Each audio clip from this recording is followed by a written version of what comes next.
Hi, everyone. Robin, your chronic fatigue expert, for part 2 of what does this mean, medical terms that may come up in your treatment of chronic fatigue syndrome or many other diseases. And as I said in part 1, understanding these terms will help you navigate your treatment and also help you get the most out of your medical provider, because you can communicate with them and understand what they're talking about when they say some of these terms. So I don't know how many videos of medical terms, how many parts this will have, but at least 4 or 5. I came up with like 60 terms, but I don't want them to make the videos too long, because I know that brain fog and just tiredness is a big feature of chronic fatigue. So I want to give little bitty bites instead of a long, hour-long video for you to have to consume. Pardon me. The next term is sleep disturbance, which is pretty much self-explanatory to most, but it includes any kind of sleep problems such as insomnia, non-restorative sleep, which is sleep that doesn't help. You still feel tired when you get up, or disrupted sleep patterns, which are also common in chronic fatigue syndrome. The next term is alliodona, which is an increased sensitivity to pain, where non-painful stimuli are perceived as painful. So an example would be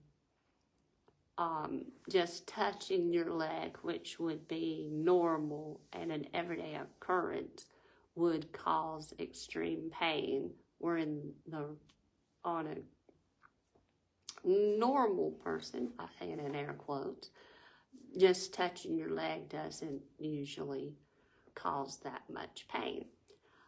Pacing, that's a strategy where you limit yourself and balance your activity and your rest so that you can manage your energy level while you're dealing with chronic fatigue. So the next term is mitochondrial dysfunction.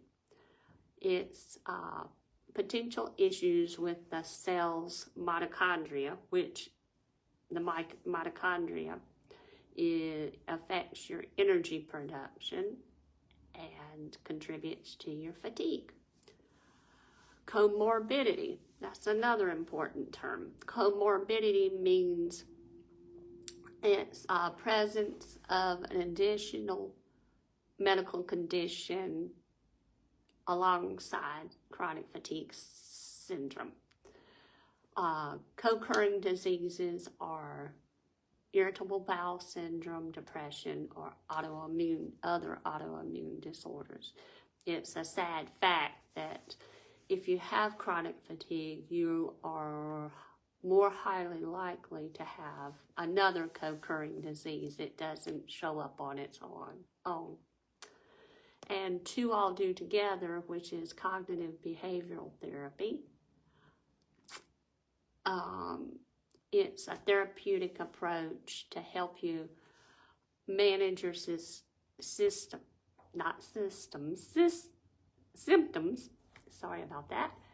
It helps manage your symptoms by changing the patterns of your thinking and behavior. The premise is, if you change how you think about a behavior, it's easier to change the behavior. If you see the motivation behind it, you're more likely to change that behavior.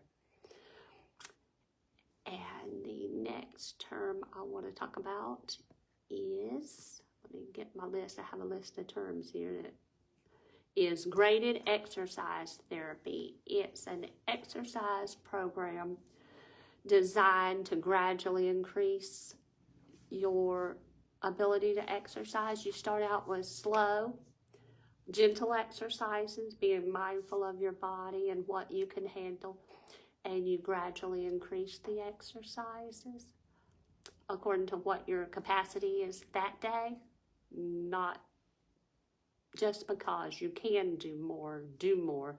It's do what your body tells you you can do. And the last term I'm going to talk about on this video is the adrenal insufficiency.